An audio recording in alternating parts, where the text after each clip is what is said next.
Shabbat Shalom, everyone. Greetings and welcome to the Anu Life Sabbath Insight. I am Chief Yuya, and as we do every 7 days, we meet, we get together, and we share, and willfully we grow. Ultimately, that's our ultimate aim, right? To grow and to evolve and to get to a place where we can kind of figure out this thing a little bit better. So, I wanted to speak about self-love, right? And, it's a topic that kind of goes around a lot, especially when people are dealing with things like wounded relationships or just a wounded sense of self. And oftentimes what's thrown out first is you have to love yourself. And unfortunately, sometimes there's a lack of definition around or even instruction around what does it mean to love myself? Like how exactly do I go about loving myself, And I wanted to share something that I acquired from online. Someone provided some steps or some functional means of really defining what self-love is. Okay, so I'm going to read those and then we're going to build on it. All right. So, and I don't know if these are in any particular order, and I'm not going to provide a link or anything like that, but I'm just going to share. Self-love is when you put yourself before others, but it's never selfish, it's essential. It's when you accept yourself, flaws and all. You're understanding towards yourself. You're compassionate towards yourself. Self-love is you don't criticize yourself. The thoughts in your head aren't negative. Self-love is when you respect yourself, so you never put yourself through anything that could be harmful for you emotionally or physically. Self-love means you can say no. You love yourself enough to say no to others. Self-love is you forgive others, not just because they need it, but because you need it too, because after forgiving, you'll feel 100 times better. Self-love is you don't tolerate BS. If you don't like something, you walk away from it because you won't let other people's BS affect you. Self-love is if you make mistakes, you forgive yourself. Self-love is if you wouldn't be in a relationship with someone because you feel like you need them, but rather because you want them. Self-love is your significant other doesn't complete you because you're already complete within. He or she complements you. Self-love is you don't depend on anyone because you are your own best friend. Self-love is you're always in the process of becoming a better person in every way, especially your character. You're always learning new things about yourself and improving on those things while embracing yourself. Self-love is you're happy when you're alone. You don't feel like you're always in need of someone's company 24/7. Okay, cool. So I hope you all took notes on that. That was all completely wrong in the context of self-love. Some good advice there in certain areas depending on the context, but none of those things really had anything to do with self-love whatsoever. But those are the typical things that a lot of pseudo-intellectuals and pseudo-gurus will tell you when you're in a pickle, when you're in a jam. They'll blame it on you, say, oh, you don't love yourself enough, because they really have no other answers. Self-love is not the answer. It may be the answer sometimes to the reason why your life is so messed up. It's because you're loving yourself too much. And we'll get into a little bit of what that means. I'm going to make this one sort of brief because I think I sense that this is the sort of topic where it's important to share and then let you ruminate and reflect, So I'm going to read Timothy 2 and 3, right? But of this have knowledge, that in the Akhirat Havarim, or the last days, there will be terrible times. For Bnei Adam, or the people, the children of Adam, will be in love with self. Ochave Kesef, lovers of money. Ga'av Tanim, they will be proud. They will be boastful. Kind of like how rappers are. Speakers of Lashon Orah, meaning they are like arrogant and they're abusive. Their tongue becomes abusive. The lashon, the tongue, the mouth becomes abusive. Without gratitude, without love, no, not particularly about love, but without obedience to their parents, without self-control, they will be brutal, and they will not love things that are good, and they will be ungrateful, and they will be unholy. They will be treacherous. They will be reckless. They will be conceited. They will be ohavate anogot. That's the lovers of pleasures. You know, they will seek out somatic, just pleasure experiences. I just love the way this feels. Rather than okave hashim, meaning rather than they will love pleasure rather than love the creator, right? Having an outward form of holiness, but having denied thereof. You know, it meaning that they will have an outward appearance of being like godly people, but they'll really deny the power of the creator. But one of the first things that it says in this is that they will be lovers, for people will be lovers of self. That was the very first thing that was said. Understand this: in the last days there will come times of difficulty, for people will become lovers of self. That's why there are times of difficulty, because people have become lovers of self, lovers of money, proud, arrogant, so forth and so on. So now when someone says, you just got to love yourself, it might be good to ask them what their religion is. Because if they're dealing with any, the Vedas speak against that, the Quran speaks against that, Torah speaks against that, and even the Greek Testament speaks against loving yourself. But then you might say, or someone might say, well, what about Romans 13:9, right? For this thou shalt not commit adultery, thou shalt not kill, thou shalt not steal, thou shalt not bear false witness, thou shalt not covet.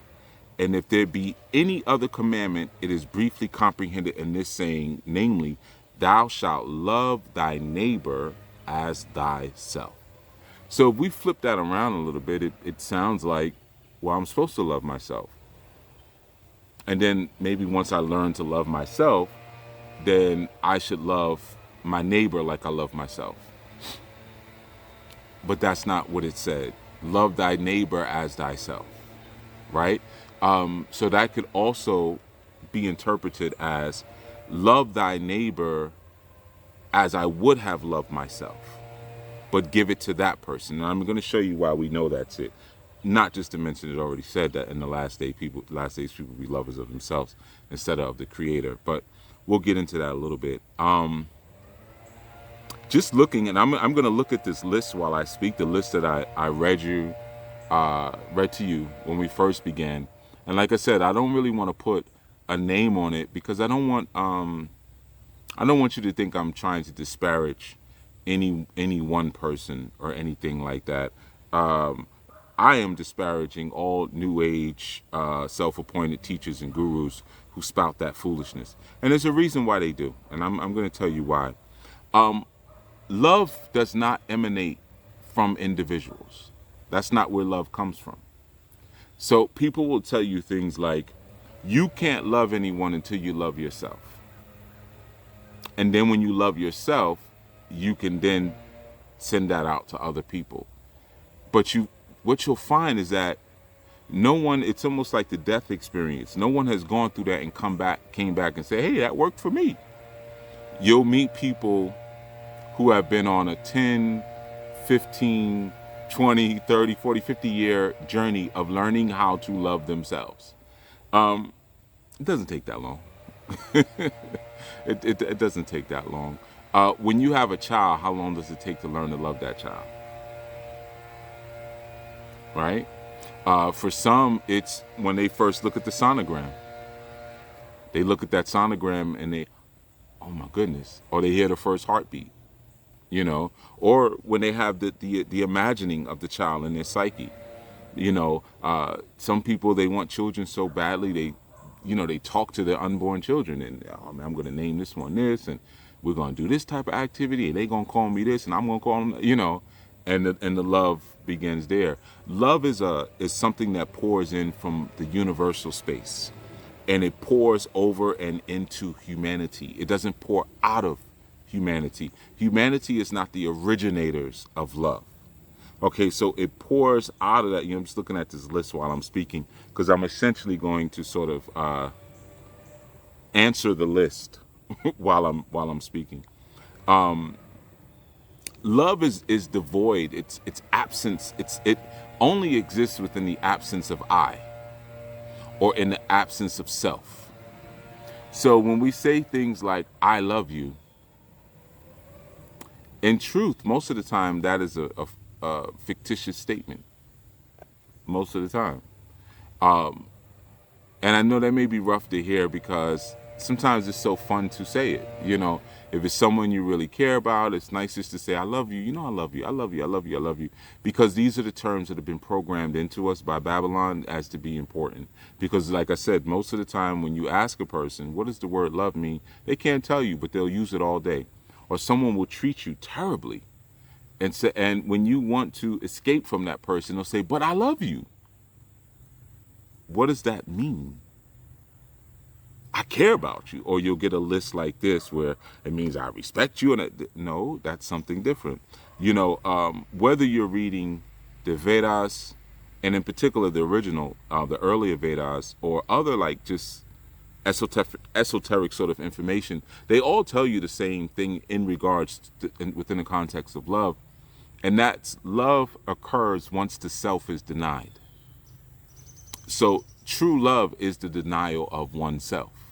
So once I say I, and I insert myself as the centerpiece of this love experience, I am going to project or give this to you. It is no longer love because I have not denied myself. This is why we say, let thy will and not my will be done. Let the Creator's will be done and not my will, because I'm denying myself and moving myself out of the way so that the Creator can pour in and through me, which is an act of love. So you cannot deny yourself and go through a practice of self-love at the same time, because you're denying the self. So if you deny the self, then the self is no longer there to love. So it's either or. So either you create, and when I'm speaking about the self, to be very clear, I'm speaking about the illusionary self, the one that says I love you, the one that says myself, or this I'm this type of person, or I'm this, or I'm that. That's the illusion, right? You cannot love and or self-love and just self-deny at the same time. Won't work. There has to be a forgetfulness that occurs. What is that forgetfulness? You forget yourself. You ever have an experience, or you ever look at children and you see children in such a blissful state that they forget themselves? Sometimes we're like even worried about them. Like they'll be playing and they'll just be doing something that looks so dangerous. And you're like, whoa, whoa, whoa, whoa, pay attention to what you're doing. See, we're stopping their moment of denying themselves, of forgetting themselves. As we get older, we won't even try to do something. As we get older, you may have never fallen down a flight of steps ever in your life. But as you get older, the first thing you look for is the banister. Wow, man, I don't want to fall down these steps. You never fell down steps. But you're so now locked into the personality and the ecosystem of I, you now have to protect it at all costs. So you will never forget yourself. You're locked into deep memory. We come upon love because love is already being poured out, but you can't come upon love if you are operating from an I perspective. You will never experience love. And I have met people like that in my life. I have counseled people like that. I have been jegna to people like that who do not have a loving bone in their body. Not one. Married, divorced, children, ones without children, ones with partners, one without partners, and are claiming love, love, love, love, love. And you can see, you can feel, you can sense. You have never in your life experienced love. You don't have a clue. You don't have a speck of love inside of you whatsoever, right? And it's difficult because when we're locked into these ego games or these ego plays, we never get to experience love. It was Rudolf Steiner that said that love appears, and I'm paraphrasing. Love appears when the ego removes itself from front and center, something to that effect, you know, or when the ego makes room for someone else, then love will appear, right? But a lot of times as we get older, the ego gets bigger, and there's less and less and less room. So that's why change becomes so difficult. Transformation becomes so difficult. Growth becomes so difficult because I don't have room for that. I don't have any room in my life for that because it's so full up. It's my life is so full of my I. I wake up with I. You know, I want some coffee. I'm still sleepy. I'm hot. I'm cold. I gotta go to work. I go to bed with I. I'm tired. I want to go to sleep. I don't want to go to sleep. I don't want to go to work tomorrow. I. You know, I like the feel of these sheets. I like my pillow. I'm listening to this podcast. You know, we focus it around the I. But if you've ever loved someone, if you've ever loved someone, and I have to speak about this experience outside of a sexual context because I know many will probably just take it to a sexual context. But if you've ever loved someone, one of the things that you'll notice that will happen in the moment that you love them, you cease to be. In that precise moment, you cease to be, right? There is no more sort of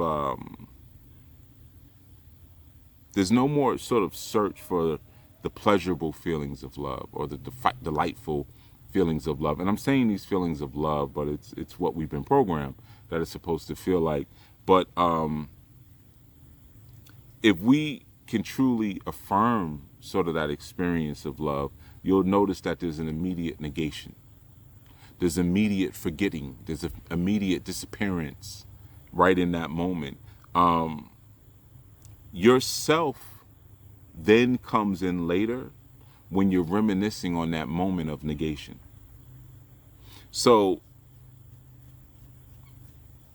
once you understand about the self, you'll understand that the self or the I, like I've told you, the ego lives within the history of offense, right? Or it feeds off of the history of offense. But the I and the self is only prevalent because of a memory. You know, I think that's a conversation that circles around a lot when you speak about AI and the sentience of you know, artificial, quote unquote, beings and things like that. And we say, well, you know, if you don't have a memory, then you're not real. You're a robot or you're a computer. How do you know you're real? And I remember we had a conversation around that in the inner Anu space.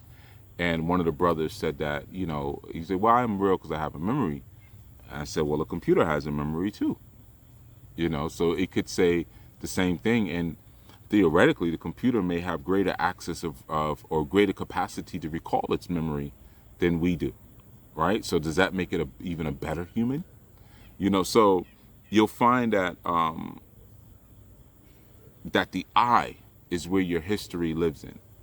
You know, so even when you have a love experience, it's going to exist within the I, but it's not going to extend out from the I. Because the I will say, I remember when I forgot myself. I ceased to be and love came forth. I remember when that occurred, right? You know,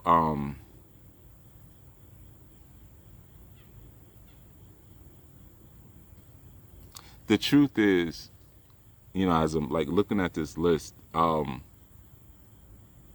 there are people who are broken, right? And it's like this, the psychology field or even the self-help field. It's full of a lot of nonsense, to be honest with you. It's full of a lot of nonsense. I'm talking about motivational speakers, even a lot of the life coaches, the motivational coaches, and all those different things. And yes, I do some of those activities. I do life coach, you know, and I do help people to help themselves, you know. but it doesn't mean that the field itself is not full of a lot of phonies, you know. And I gave you that list so that you could maybe spot some of that. So if you hear some of that, you know, but the thing is, it's full of a lot of broken people, and a lot of times people use self-love as a method to suppress their own agony and to sort of repress their pain because they're broken and they've never experienced that love experience that I'm speaking about, maybe due to their brokenness. So it's like, man, I never experienced that authentic love experience, so I'll just love myself. You know, it's like you see people who do these things where they marry themselves. And I know I've had clients who have done that, so I know you may feel a little offended, but I'm speaking. You know, you can always rebut. You know, we all have our right to. You marry yourself because you've never felt an authentic or experienced an authentic love experience because you refuse to negate your ego. You refuse. So you say, you know, I had to learn to love myself, so I went through a whole ceremony. I know somebody who spent $12,000 to marry themselves. Real talk. She spent, and you know what's so interesting? I don't know any, everybody I know who's married themselves has been female. I don't know any males who's done that. And I'm not saying anything, you know, against women, but just an interesting sort of statistic. In my experience, somebody may know, you all may know some males or a male who married himself. But I think a lot of times people are broken and they're lazy. And when I say they're lazy, they don't want to take the time to understand metaphysics, esoterics, spiritual sciences. So they skip the line with, well, you just got to love yourself. You know, they just jump to the front of the line. So they use that as a way to temporarily sort of forget their pain, to soothe themselves in their own mediocrity, to soothe themselves in their own agony. You know, they couldn't accept the fact that, you know, what their experience has been, so they start preaching a different sort of love, which is antithetical, that form of love, to what master teachers have been telling us for over years, for thousands of years. Deny yourself. Accept the will of the Creator, accept the will of the universe, accept the will of the High, and then express the Most High and express that will to those around you. That's what you've been taught for years. Not, you got to love yourself. Turn it inwards into yourself. You've not been taught that. Love is not yourself. It doesn't come from yourself. And true love within itself, it's something that it removes pain. True love really does remove pain. You know, you ever had your mommy kiss your boo-boo? You know, true love really does remove pain. It removes suffering. But true love, what it also removes, which is why many people block it, it removes your sense of self. It's a death. It's a transforming death. It removes your sense of self, and many are unwilling to have that removed. Because the moment you know, this is from the Vedas. The Vedas said, the moment you know love, the self is not. Right? You know, where there is love, self is not. Right? I don't remember what passage, but I know it's in the Vedas. Right? So you can't have both. You know, and a lot of times people will get that advice, you know, when they go into relationships. People will say, well, don't lose your sense of self. Sometimes you can be so in love with someone or so enamored with someone that you forget who you are. You don't want to forget who you are. If you have some good things that you bring into the equation, you want to keep those things. And you notice, when you do that, your relationships never last. If you notice, you never kept a relationship doing that. And the people who do that, you make fun of them. Oh, those are the pick-me women. Those are the women. They do. She just does anything her man says. Or when you hear, I heard this one. When you hear her speak, she's just parroting Chief. She's just saying whatever Chief says. She lost herself. You know, or like I was sharing something recently about my own past that was kind of surprising to folk, and they didn't know those things about me, because when I decided that my love for my community and my people was greater than my love for myself, I became a new and different thing. So if I can look back, I can look back in memory and in history and say, yeah, that happened, or I've been in that situation before, you know, or I can speak to that because I was involved in this particular activity or whatever it is, but I love my people so much that I was willing to throw away that identity, you know, or like it was an old nickname I had that was like on a very old email account that I have, and it was like, where'd that come from? It's like, oh, that would just be my nickname. You know, it wasn't anything, a nickname of any great integrity. I'll say that. When we look into a place where we're sort of trying to find ourselves instead of trying to find a selfless love that we can give, what we'll find is that our pain and our suffering and our sorrow will increase. Our sorrow increases the more we look for ourselves. You know, and I'm not saying the lower self, the illusionary self. There's a higher self. There's that Brahman where we speak about the universal consciousness.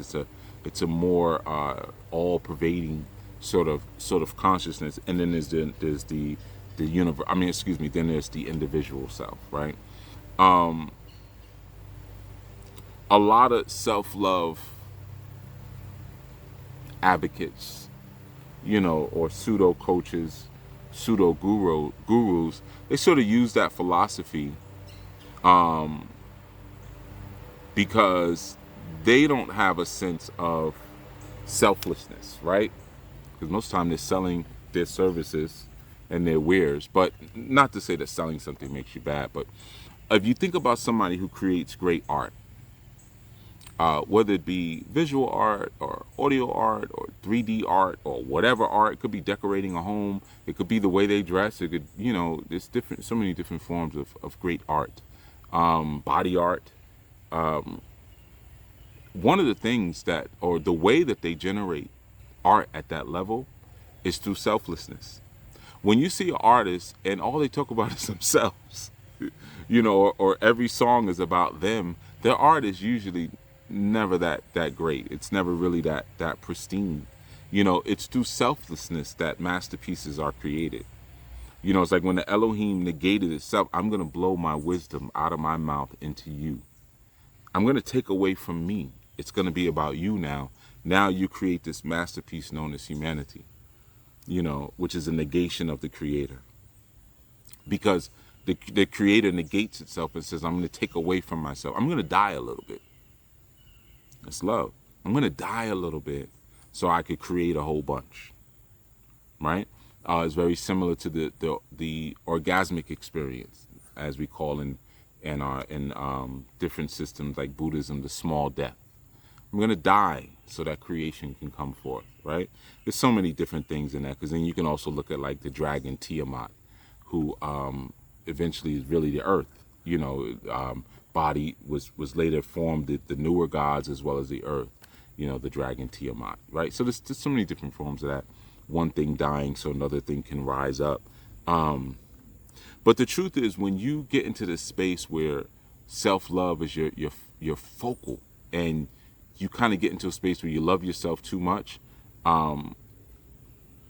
you become a cancer within your own body, or I should say the body of your community, right?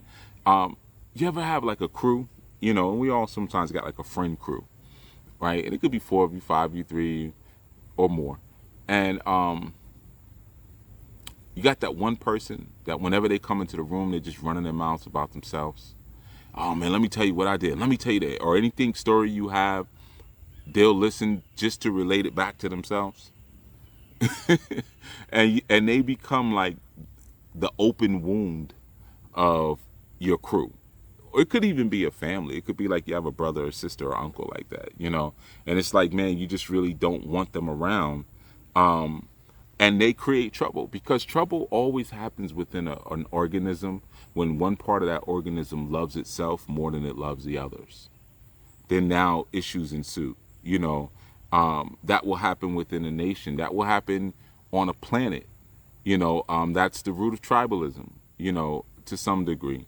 But if you love yourself too much, you become the center of trouble. You know, so a lot of times you find people who are like systematically divorced, you know, or serially divorce and serial relationships, get together, break up, get together, break up, or get together, break up, get together, break up. You'll find that common thing. Those are the people who usually preach self-love the most, you know, because they're actually the cancer. They're the actual problem. They're the actual wound.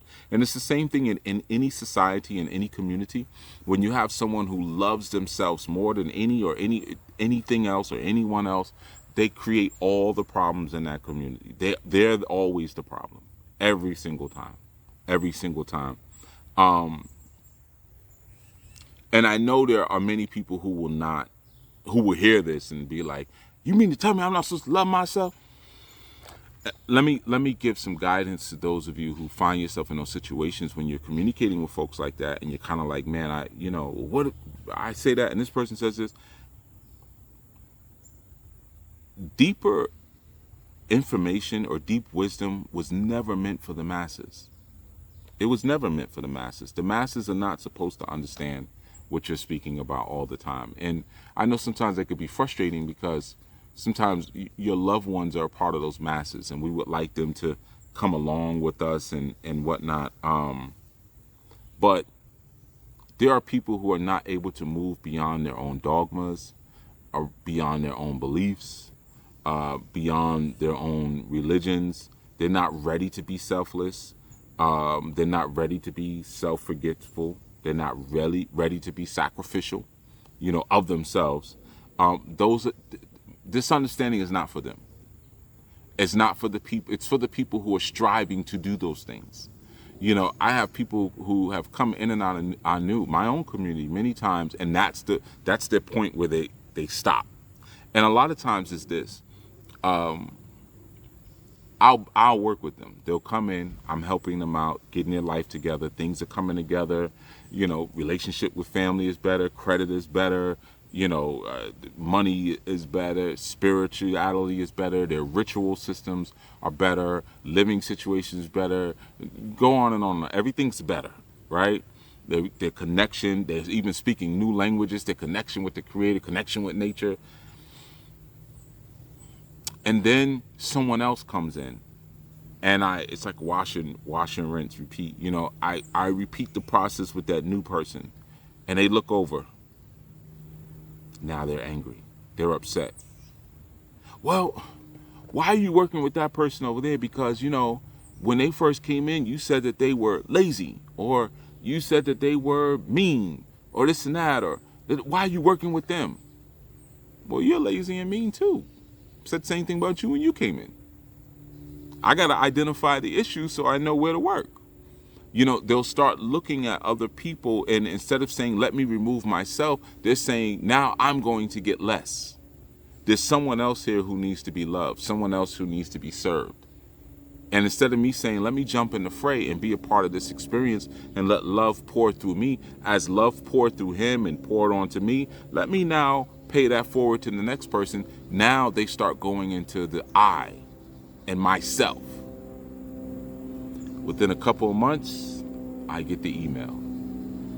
I appreciate my time here at Anu and all the things that have been done for me, and I have grown tremendously since I have been here, but now I just feel that it's time in my spirit to move on. I laugh when I get those letters, to be honest with you, because it's like, I know when it's coming. Like, here we go. Because it's, you know, you're not one of the special ones. One of the special ones, people, I'm gonna tell you the difference. The special ones don't look at the master. I'm not saying I'm the master. I'm saying I'm the teacher. So we could use the word teacher, but in ancient sort of wording, it would say master. They don't look at the master. They look at the light, and the master guides them towards the light. So now if a new student comes in, they're not looking at the master like, you gonna give me less? You gonna, or you gonna give them what you gave me? They're still looking at the light. They're focused on the light and saying, okay, come on. They see the new person, all right, come on. You can sit next to me, come on. But they're still focused over here at the light. Come on, okay. Oh, another one over there. All right, come on. Having faith in their teacher that he or she is guiding us through this experience. That's a sign of a special one. When they're looking at the light and not looking at the person on earth who's feeding the self. A lot of times the self is fed through their sob story. Yeah, before I came into, I knew I was over here and this happened to me and that happened to me and I was a part of this organization, but they did this to me and they lied to me and this one took my money and this one did this and I started sleeping with my Babala over here and then that didn't work out because his wife didn't know about it, and they got these long stories that just strengthen the supposed pain of the self. But there's no spiritual selfishness when you're aimed to the light. When you're focused on the light, there's no spiritual selfishness. There's a deep recognition of that. And when you're a teacher, you can see it. You can see when someone's focused on the light versus when someone wants your time and attention.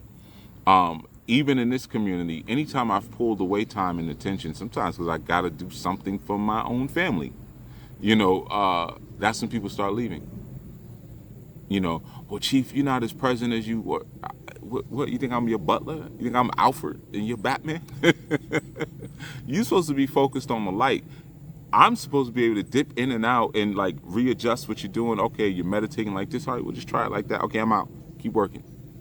And I'm relating it to martial arts school. A lot of times when you're training, you might, let's say, even if it's Taibo or something, you're not going to necessarily train with the Grand Master. You may never train with the Grand Master. You're going to train with other students. And your focus is supposed to be on perfecting your craft. And if you're fortunate, you might be doing a certain sort of move or something and, or throwing a fist, and you might be doing it, and the master comes over and says, no, do this. Put your thumb there. Oh, okay. Oh, that feels better. But master, and then they're going off to okay, well, that's all I get this month or maybe this year. But you're focused on doing what you're supposed to do. Like I said, in the Vedas, it speaks about the Atman. The Atman is the individual soul. Then you have the universal soul, which we call the Brahman. And there's an interweaving connection, between the Atman and the Brahman. And so it's not to say that the individual is completely lost in all of this. The individual can't be completely lost, because we have our sense of Dharma that comes forth that's related to the Atman or related to the individual, and that's your sense of what you're supposed to do, your righteousness, but also your duty in the world and in life, and it's different rituals and things that you may do to strengthen your understanding of care for the self, your offerings, your rituals, your meditations, things like that. But the concept of self-love as given by this list here is completely off and wrong and has nothing to do with love, nothing whatsoever. Denying the self is the way you will experience the greatest love of your entire journey and lifetime. If you want to fall in love or to experience universal selfless love, you have to lose selfless, less self. You have to lose the self. Once you put the focus on I, but I love you. How could you do this to me? I love you. I. Who's I? What? Who? It's your chances are 10 times out of 10. I'm gonna just say it. You're talking about the I of history and memory. We call that the ego. That's who loves that person. The I of memory. You know, the one who, well, who's the I? Me. Who's you? Who's me? Me. Who's that? And you'll say your name. That's related to a timeline. You know, you might say the one who drove up here or walked over here. Timeline, right? It's not the higher self universal consciousness or individual consciousness. It's not the ruach that is within you. You see, it's not that. So even if you look in your scripture, you won't see many examples of one human telling another human, I love you. You'll see it with the story, you'll see it in Judges and the story of Samson and Delilah. When Delilah tells Samson, if you love me, you say you love me, but if you really love me, you would tell me your secret. Any other time you're seeing I love you, outside of that, it's someone saying to the creator, I love you, or the creator saying to someone, I love you. But human to human, you can go look it up. You'll see. Samson and Delilah. And we know what Delilah's mission was as it pertained to Samson, right? So if you say you love someone and you've never denied yourself, you don't love them. If someone says they love you and you have seen the relationship has always been filled with selfishness and narcissism and individualism and what am I getting out of this, and I'll do this for you if you do this for me, and I'll act right if I can get this, and I'll pray to God if God will give me this, you know, if you just get me out of the situation and I'll love you and I'll serve you. That's not love, because you have not denied the self. You are in fact becoming more of a wound and more of a cancer by enhancing the self.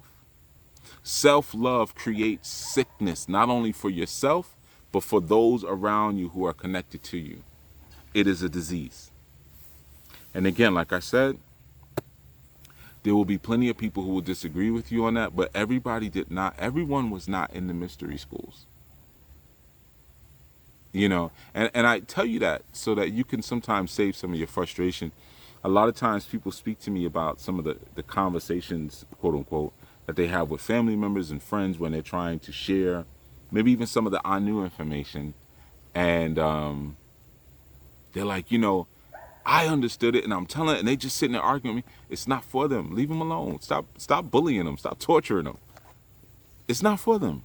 They will not understand it. They will never understand it. There are those who come from a master class. They're born out of a master class, and they can understand esoterics, and they can shift, and they can pivot, and they can adapt. Most people, when you say that, will lift their hand up and say, that's me. Masters don't say that's me, because masters are never thinking about I or myself. They're never saying I am this and I'm this smart and I'm caring and I'm loving and they don't speak that way. So as soon as you hear things like that, you already know you're dealing with someone who's not a master, regardless of what they just told you, right? So you gotta sort of get to a place, and that's an act of love. It's the understanding. Okay, you don't understand this. It's cool. It doesn't mean you're dumb. You know, it doesn't mean you're not even a spiritual person. It means that maybe you only understand exoterics. You don't understand esoterics, or you don't understand more complex esoterics. You might not be wired for that. That's okay. That's all right. You know, because there are some mundane things that you could speak to a person who's heavy into esoterics about, you know, and they'll just like glaze over, you know. Just because you're heavy into esoterics and you understand who Dionysus is and Dionysus' relationship to Hera, and who the Minotaur was, and who Shango is, and Yemoja, and Eshu Odara, and Ogun Lakaye, and you can break those things down. It doesn't mean that you know how to work on a car. Doesn't mean that you know how to fly a plane. You know, it doesn't mean that you know how to take blood properly. So it doesn't mean that you're better than other people because you have a mind for esoterics. Some people have a mind for the abstract and the esoterics, and some don't. But some people have a mind for the logical and the linear. And when you can get the two to play together, like Atman and like Brahman, then, when you have that universal wisdom of that universal sense where love actually pours from, and then you have that individual consciousness, when you can get the two to play together, where there's the material and the non-material, then you have something. Or in Ifa, we speak about the Ikba Udu, or the calabash, and how the calabash, or the original calabash would hold Obatala and Yemoja, and they was always complaining. She was complaining it was cramped inside of there, but it's a representation of the material and the non-material existing in one space. Sometimes they work together, sometimes they don't. But yeah, I just wanted to share that. Like I said, this wasn't going to be a really long one. I wanted to just speak about that concept of self-love because it had come up recently too, but it always comes up. And there was a rise. I think even also after the shutdown, as of the recent shutdown of 2020, there's probably been even a greater rise of the pseudo social media intellectual, because people need to find ways to make money from home. So you have a lot of like new gurus that have popped up. There's a lot of spiritual coaching programs, spiritual advisement programs, where you can not necessarily get the advisement, but learn how to be a life coach, learn how to be a spiritual coach for $47. Normally it's valued at $399, but if you act now, within the next 9 hours, you can get it for $47. There's a lot of that rising up, and they have these really cheap pseudo solutions for you. You gotta learn to love yourself. There's cheap answers, like there's fast food and then there's real food. And when you are someone who is really studied in these sciences and work in these sciences, when there's fast food. You know it immediately. Because you get to a point where you know how to manipulate other people. It doesn't mean you're going to do it, but you know how to manipulate people. So when you see other people doing it, you recognize it within 2 seconds. Oh, here we go. Within 2 seconds, okay, this is a 10%er. This is a 10%er who's over here trying to trick and fool the people with the wisdom that they have or the information that they have. And that self-help, self-love, where everything turns inwards, is in direct opposition to what many of our ancient texts and scriptures speak about. All right, so I just wanted to share that. That's our insight for this Sabbath. Like I said, I wanted to just give you a little bit and let you ruminate and meditate on that, and see where it takes you. If there's even an offense by the concept, or at the concept of someone saying, well, you don't have to love yourself. What's the first thing that goes through your mind? And feel free to put that in the comments. I would love to read that. Like, if I say, don't love yourself, what's the first thing that pops into your head? All right, so I'm signing off. This is Chief Yuya. For those of you who are interested in joining Anu Life Global Ministries, just head over to anulifeglobal.org. Everything is always in the description, and you can be a part of what we're doing here. If you'd like to give or donate or offer something, time, energy, whatever, resources, you can also find the give link there as well. All right, so thank you for listening up until this point, those of you who are still here. And willfully, this sparked some sort of thought. Willfully, it sparked some sort of movement, which is really what I'm hoping for, and some sort of revolution within you, where you can now start to really lay claim to real love, to true love, to actual love, and not just this manipulation of your emotions and your senses that we call love. All right, until next time, peace. In Babylon, and we can get out here and commune with one another and lean on one another and speak to one another, but more importantly, respect one another. Respect is what? Aki Rahim? Respect is see the source. Come on, so you want to see the source in each one of us out here. If there's ever a moment where you're not getting along with somebody, we can always implement the conflict resolution that is in the Our New Way. I don't think that we will need that, but however, it is there. If we do need it, if somebody loses a basketball and they want to start complaining, I ain't saying what I'm just saying. You know what I'm saying? All right. Other than that, I mean, we all got tents. We all are out here. I think the schedule changed just a little bit, but as we know, flexibility and mobility are two key pieces in life.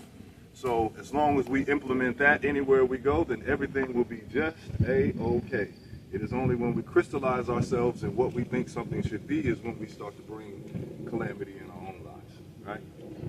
So we want to make sure that we just are flexible and mobile and we keep moving. We're going to help each other out. Fellas, we're going to be majority on the fire and grilling at all times.